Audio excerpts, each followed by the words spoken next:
అధ్యయనానికి ఆహ్వానం. అధ్యయన అభిలాషులకు శుభోదయ దివ్యాశీస్సులు. పవర్ కట్ వల్ల ఒక 2 నిమిషాలు ఆలస్యమైంది, దయతో మన్నించండి. ఈ వారం ఈవేళే మనం అధ్యయనంలోనికి ప్రవేశించాం. సోమవారం నాడు మాకు యునైటెడ్ పాస్టర్స్ ఫెలోషిప్ ప్రత్యేక కార్యక్రమం, ప్రియులు ఏసన్న గారి స్మృత్యంజలి, అలాగే విలియం కేరీ గారి జన్మదిన ఆరాధన అవి నిర్వహించుకున్నందువలన బిజీగా ఉన్నాను. అలాగే మంగళవారం నేహా బోరా విజయవాడ వస్తే ఆ కార్యక్రమాన్ని చూద్దామని వెళ్ళొచ్చాను. నిన్న తిరిగి ప్రయాణంలో ఉన్నాను. మళ్ళీ మనం 14వ వచనపు తొలి భాగపు చివరి విశ్లేషణని ఈ పూట జరుపుకుందాం. వాక్యం శరీరధారి అయి కృపా సత్య సంపూర్ణుడుగా మన మధ్య నివసించను. ఇది తొలి భాగం మాత్రమే. దానిలో మన తర్జుమాలో ఎలా చెప్పుకున్నామంటే, మాట మాంసమయ్యాడు, మన మధ్య గుడారం వేసుకున్నాడు. అలా దాన్ని అధ్యయనంలో అక్షరార్థంగా తర్జుమా చేసుకున్నాం. దాని గురించే పలు భావనలను మనం వెలువచ్చుకుంటూ వచ్చాం. ఇవాళ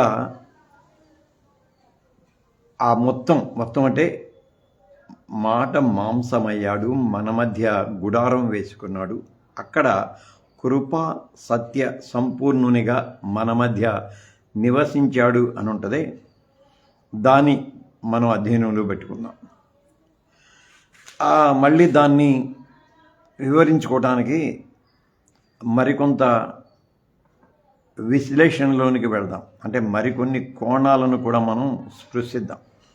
లైవ్లోకి చేరి వచ్చిన ప్రియ బిడ్డలకు ఆహ్వానాశీస్సులు. బిడ్డలు Kavitha Nitla, Ramesh David Nitla and family, అలాగే బిడ్డ వజ్రారావు బిడ్డలకి ఆహ్వానాశీస్సులు అందిస్తూ ఉన్నాను. సో అసలు అవతరణ గురించి చెప్పుకున్నాం కదా. ఇది భారతీయ తాత్విక చింతనలో అవతరణ అవగాహన ఎలా ఉంటుంది, గ్రీకో రోమన్ ఇతిహాస నేపథ్యంలో అవతరణ ఎలా ఉన్నది, హెబ్రీయుల షకీనా భావన ఎలాగూ అవతరణతో సంబంధపడి ఉంటుంది, దాన్ని చెప్పుకున్నాం. చాలా చెప్పుకున్నాం. ఇంకా మనం మళ్ళీ ఓవరాల్గా అసలు దాన్ని సమీక్షిద్దాం. లేకపోతే సమీక్షిద్దాం అనే కాదు, ఒక ఏరియల్ వ్యూ, విహంగ వీక్షణం చేద్దాం అనుకుందాం. నేనేమన్నానంటే, అవతరణలో ప్రత్యక్షత ఉన్నది. అవతరణలో ప్రత్యక్షత ఉన్నది. ప్రత్యక్షత అనే పదాన్ని జాగ్రత్తగా మనసులో అట్టుపెట్టుకోండి. ప్రత్యక్షత అనే పదాన్ని. ఎందుకంటే 24వ తారీఖు వచ్చే సోమవారం ప్రభాతం ఉన్నది. ప్రభాత ప్రారంభం ప్రత్యక్షతతోనే మొదలవుతుంది. ఆ ప్రభాత సందేశ ప్రారంభం అంటే అవతరణకు, దీనికి అన్నిటికీ సంబంధించి ప్రత్యక్షత అనే పదంతోనే లేక ఆ భావంతోనే ప్రారంభమవుతుంది. అందుకని దాన్ని అలా గుర్తుపెట్టుకోండి. అవతరణలో ప్రత్యక్షత ఉన్నది. ప్రత్యక్షత అంటే మామూలుగా చెప్పుకోవాలంటే అగుపించటం ఉన్నది, అగుపించటం, కనిపించటం ఉన్నది, అంటే దృగ్గోచరత ఉన్నది అని. మళ్ళీ ప్రత్యక్షత ఎలా ఉంటుంది అని అంటే వ్యక్తిగా ప్రత్యక్షత. అది వ్యక్తి ప్రత్యక్షత. ప్రత్యక్షత మాత్రమే కాదు, ఆ ప్రత్యక్షత వ్యక్తిగా ఎదుట నిలిచింది. అవతరణ అగుపించింది, దానిని ప్రత్యక్షత అన్నాం.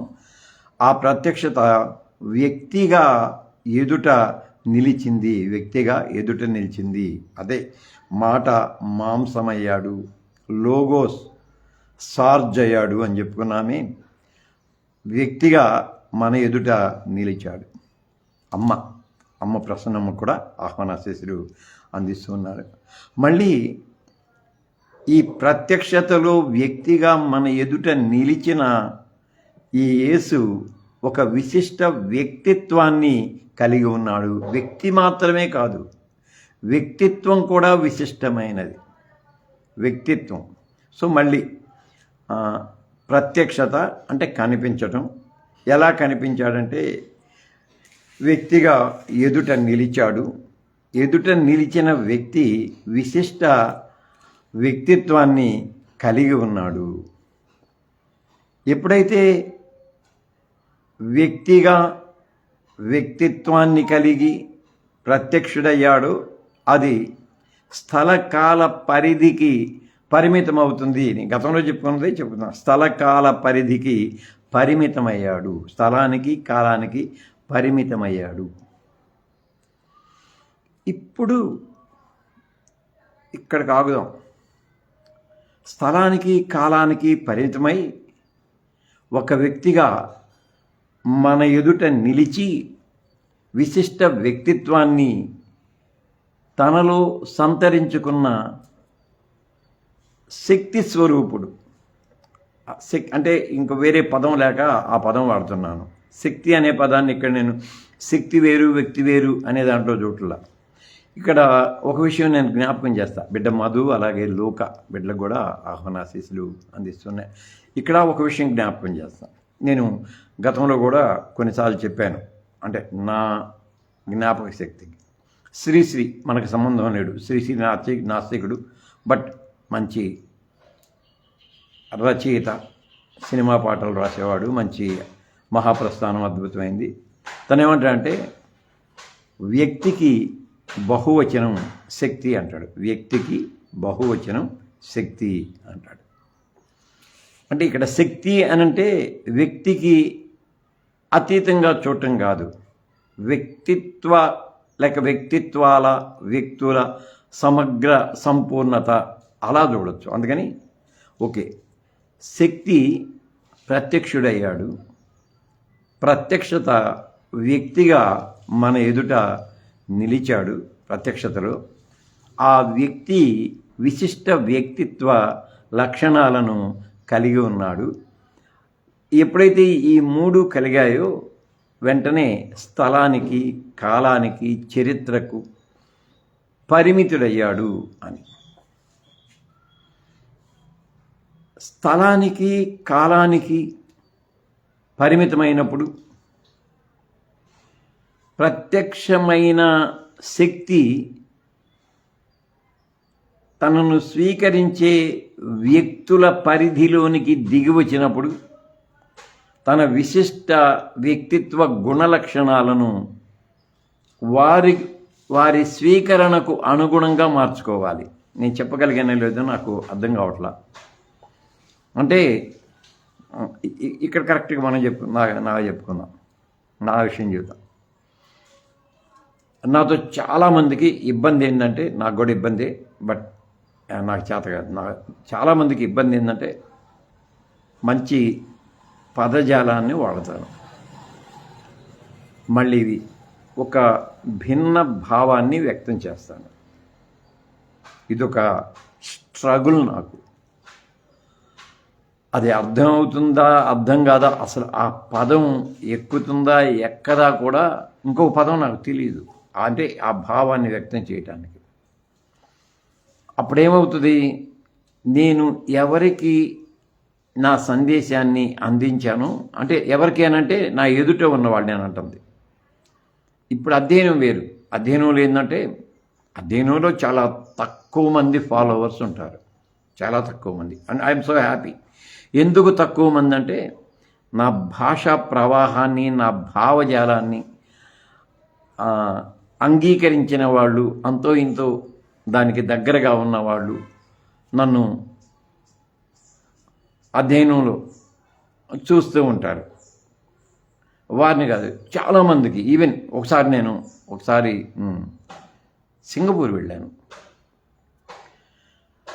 సింగపూర్ వెళ్ళి అక్కడ ఒక తెలుగు చర్చిలో, బైబిల్ మిషన్ వారి చర్చిలోనే, కలగపూడి రవికుమార్ అని తను అక్కడ చేస్తాడు. బిడ్డ వాళ్ళ చర్చికి ఆహ్వానిస్తే అక్కడికి వెళ్ళాను. ఇంకా తెలుసుగా నా ధోరణిలో నేనేదో చెప్పాను.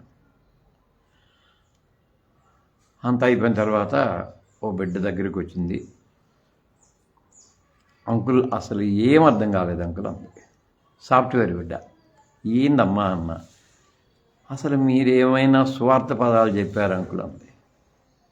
నాకు రావు బిడ్డ అని చెప్పేసి ఇంకొచ్చేసాను. ఎందుకు ఈ మాట అంటున్నా అంటే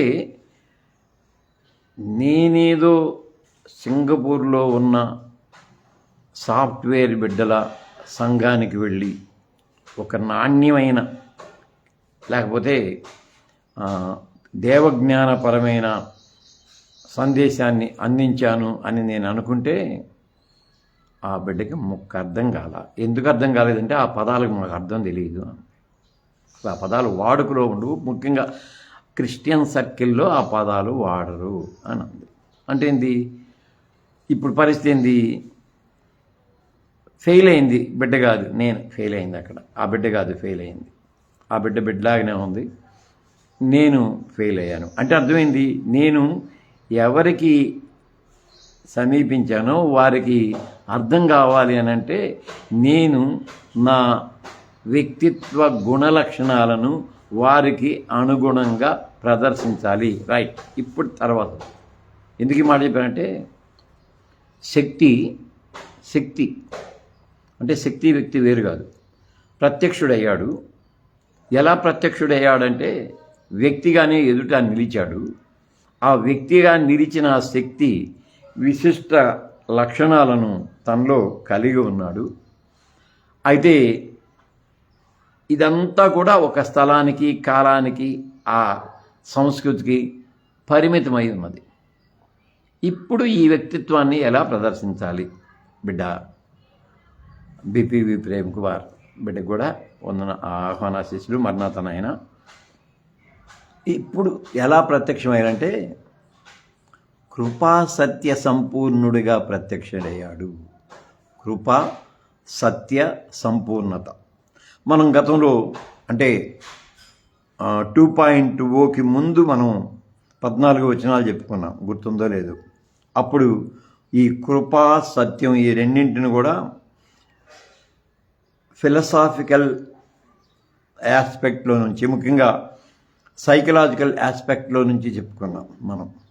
కృపని, సత్యాన్ని, దాని బ్లాగ్స్ కూడా మన వెబ్సైట్లో ఉన్నాయి, కృప సత్యాన్ని. ఇప్పుడు మనం అలా చెప్పుకోవట్లా.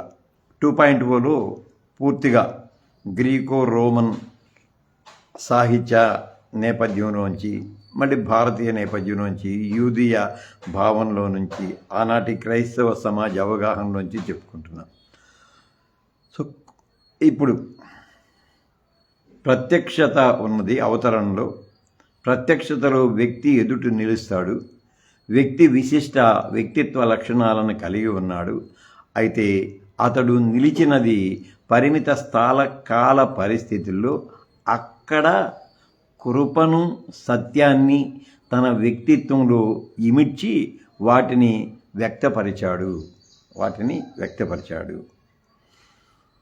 సరే, ఇది అంటే వరుస క్రమం ఇది అనమాట. అవతరణకు సంబంధించి 1:14 యోహాను 1:14 తొలి భాగం యొక్క వరుస క్రమం ఇది అని అనుకున్నాం. మళ్ళీ మామూలు పాతే చెప్పుకున్నాం, గుర్తు చేసుకుంటాడు. ఉన్నవాడు ఉద్భవించాడు. ఏన్ ఎగినడు, ఉన్నవాడు ఉద్భవించాడు. అదృశ్యుడు దృశ్యుడయ్యాడు. అపరిమితుడు పరిమితంలోనికి కాదు, పరిమితాన్ని స్వతంత్రించుకున్నాడు. కానీ అస్తిత్వాన్ని విడిచిపెట్టలేదు. తన పూర్వ అస్తిత్వాన్ని, తన పూర్వ ఉనికిని, తన పూర్వ గుణలక్షణాలను, వాటన్నిటినీ దేన్ని విడిచిపెట్టలేదు. అది అలా ఉంటూనే తాను ప్రత్యక్షుడయ్యాడు. ఇక్కడ ఒక దీన్ని ఏం మ్యాథమెటిక్స్ అనాలా లేకపోతే ఫిజిక్స్ అనాలా, ఐ డోంట్ నో. ఎందుకంటే మ్యాథమెటిక్స్, ఫిజిక్స్ రెండు కలిసే ఉంటాయి. ఒక పెద్ద వలయం ఉంటుంది, సర్కిల్ ఉంటుంది, ఒక పెద్ద సర్కిల్ ఉంటుంది. బిడ్డ అంతయ్య కూడా ఆహ్వానాశీస్సులు. అరే నీ డీపీ అదిరిపోతుందిరా బిడ్డ. ఒక పెద్ద సర్కిల్ ఉందనుకుందాం, రౌండ్ వృత్తం. వృత్తం లోపల ఒక బిందువు ఉంది. ఇది మ్యాథమెటిక్స్, ఫిజిక్స్ రెండింటికి అనువర్తిస్తుంది. ఒక బిందువు ఉంది. ఆ బిందువు చుట్టూ మళ్ళీ దాని రేడియన్స్ ఉంటుంది. ఆ బిందువు చుట్టూ ఆకర్షిత వలయాలు ఉంటాయి. బిందువు చుట్టూ ఉన్న ఆకర్షిత వలయాలు ఉంటాయి. పెద్ద వలయం బిందువు చుట్టూ ఆకర్షిత వలయాలు ఉంటాయి. ఈ బిందువు ఎటు కదిలితే ఆకర్షిత వలయాలు కూడా అటే కదులుతూ ఉంటాయి. పైకైనా కిందకైనా ఎలాగైనా అటే కదులుతూ ఉంటాయి. ఈ సూత్రం ఇప్పుడేంటి, బిందువు ఉంది. ఆ బిందువు నిత్యత్వంలో ఆ లక్షణాలనే కలిగి ఉన్నాడు. ఇది ఏ అనే నిత్యత్వంలో మనం చెప్పుకున్నాం కదా, ఆది యందు వాక్యం ఉండెను, వాక్యము దేవుని వద్ద ఉండెను అని చెప్పుకున్నామే. ఆ నిత్యత్వంలో ఆయన అదే వ్యక్తిత్వాన్ని కలిగి ఉన్నాడు. పరిమితత్వంలోనికి వచ్చినప్పుడు అదే లక్షణాలను అదే వ్యక్తిత్వాన్ని కలిగి ఉన్నాడు. కానీ పరిమితత్వంలో తన చుట్టూ ఎవరైతే ఉన్నారో, ఆ ప్రత్యక్షతను ఎవరైతే చూశారో, విన్నారో, కనుగొన్నారో వారికి అనుగుణంగా తన వ్యక్తిత్వాన్ని బహిర్గతపరిచాడు. ఆ బహిర్గతపరిచే క్రమంలో కృపను, సత్యాన్ని తన ప్రత్యేక వ్యక్తిత్వ లక్షణాలుగా ఆయన ప్రదర్శించి దానిలో నివసించాడు అని. సరే, ఇప్పుడు ప్రత్యక్షత అనే దాని దగ్గరికి వెళ్దాం. ప్రత్యక్షతకున్న ఒక లక్షణం ఏంటంటే, ఈ మాట మళ్ళీ మనం సోమవారం చెప్పుకుంటాం. సోమవారం ప్రభాత సందేశం ఉంది, దాంట్లో చెప్పుకుంటాం. ప్రత్యక్షతకి ఏంటంటే, ప్రత్యక్షత అంటే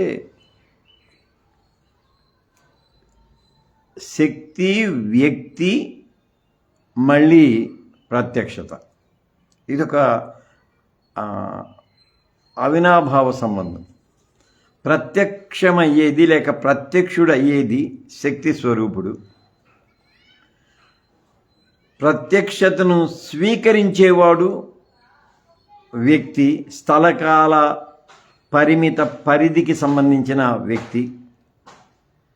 మళ్ళీ ఆ శక్తి స్వరూపుడు పరిమితుడైన వ్యక్తికి అతని పరిమిత తత్వంలోనే తన శక్తిని ప్రదర్శించాలి.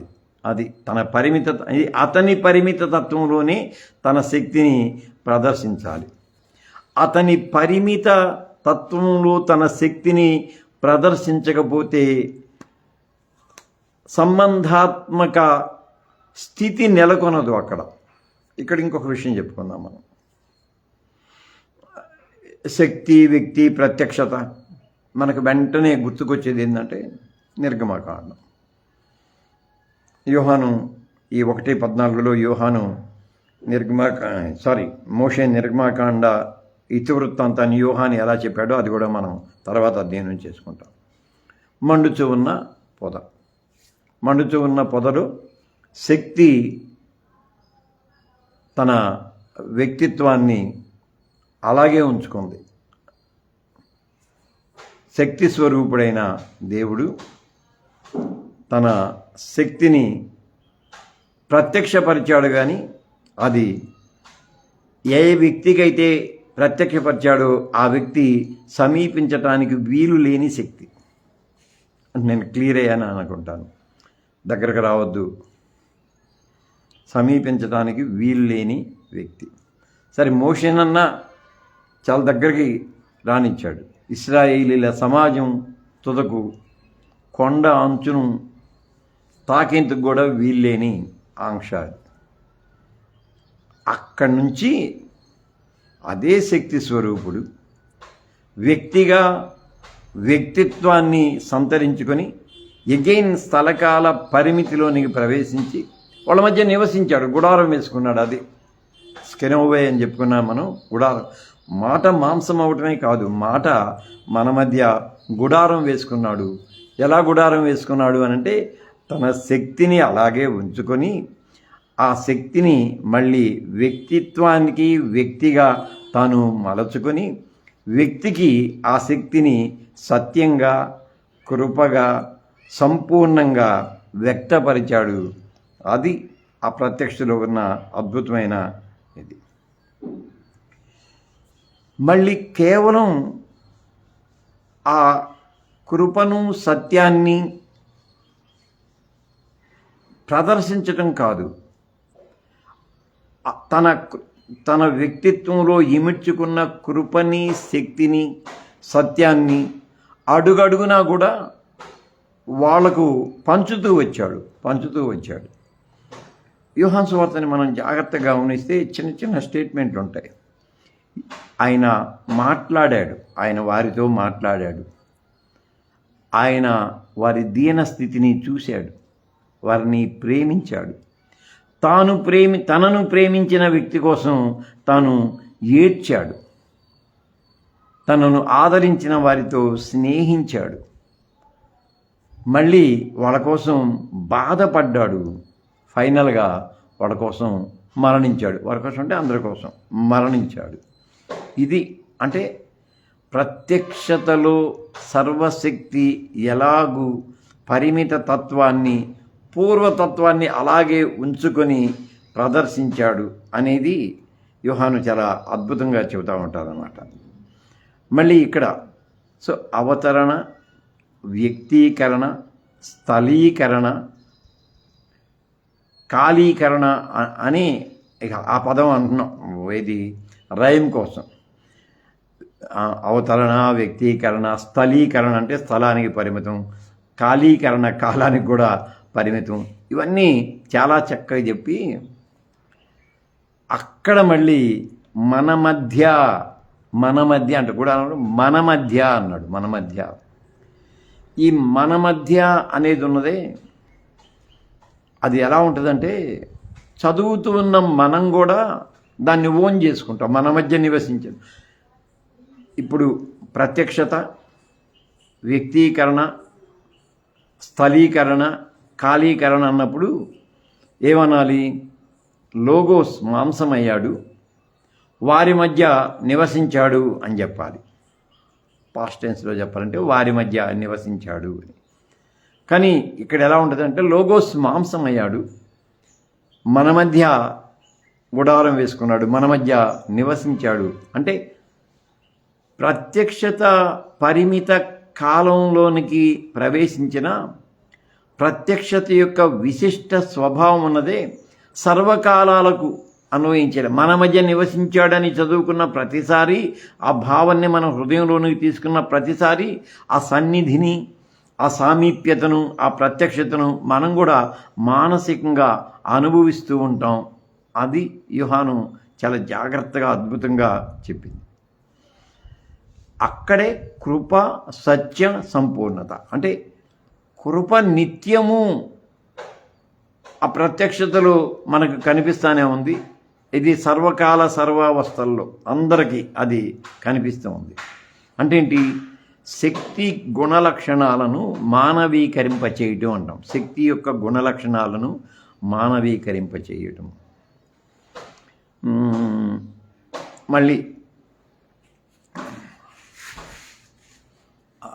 అంటే ఇది హైపోథెటికల్గా చెప్పుకోవటం, జస్ట్ మనం ఎక్స్ప్లెనేషన్ కోసం హైపోథెటికల్గా చెప్పుకుంటున్నాం.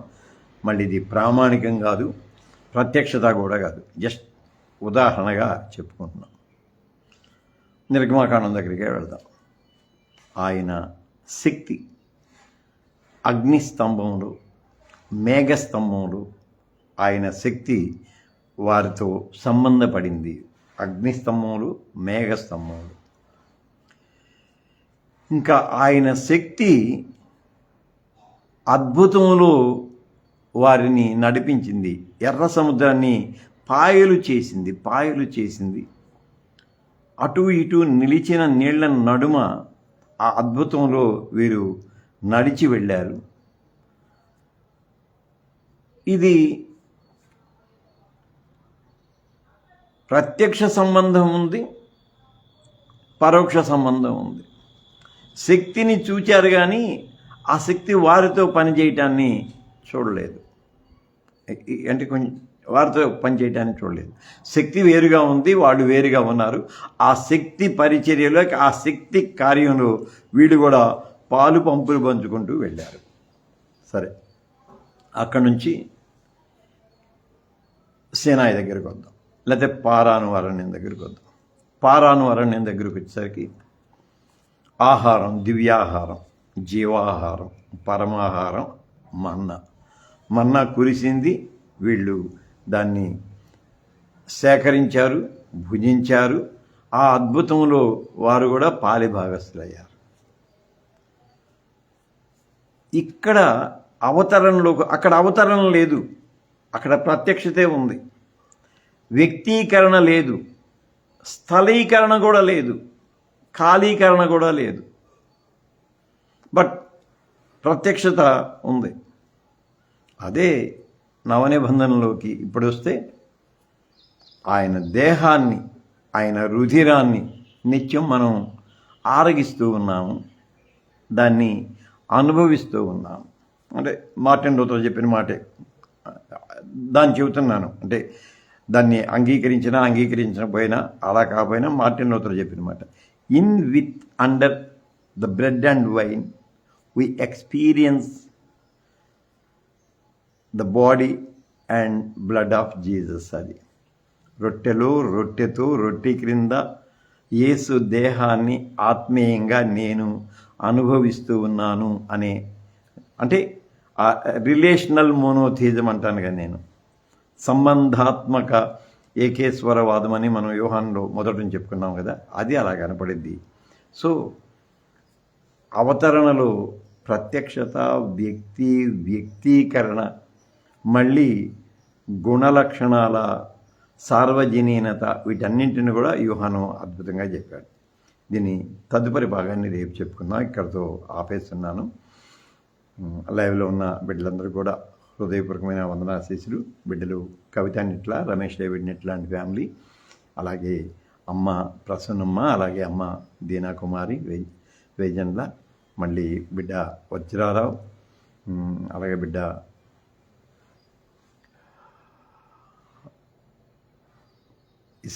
ఇస్రాయల్ ఉన్నాడు, మళ్ళీ అంతయ్య ఉన్నాడు, మళ్ళీ బిడ్డ బీపీవి ప్రేమ్ కుమార్, మెర్సీజాయ్ కూడా ఉంది, మధు, మళ్ళీ లోక, ఇంకెవరన్నా మర్చిపోతే మన్నించండి. అందరికీ హృదయపూర్వకమైన వందనాశీస్సులు చెల్లిస్తున్నాను. రేపు తదుపరి భాగాన్ని చెప్పుకొని ఆ 14వ వచనం మొదటి భాగాన్ని ముగించుకొని వచ్చేవారం తరువాతి భాగంలోనికి, అంటే 14వ వచనం బి పార్ట్లోకి మనం వెళ్దాం. అందాక సెలవు.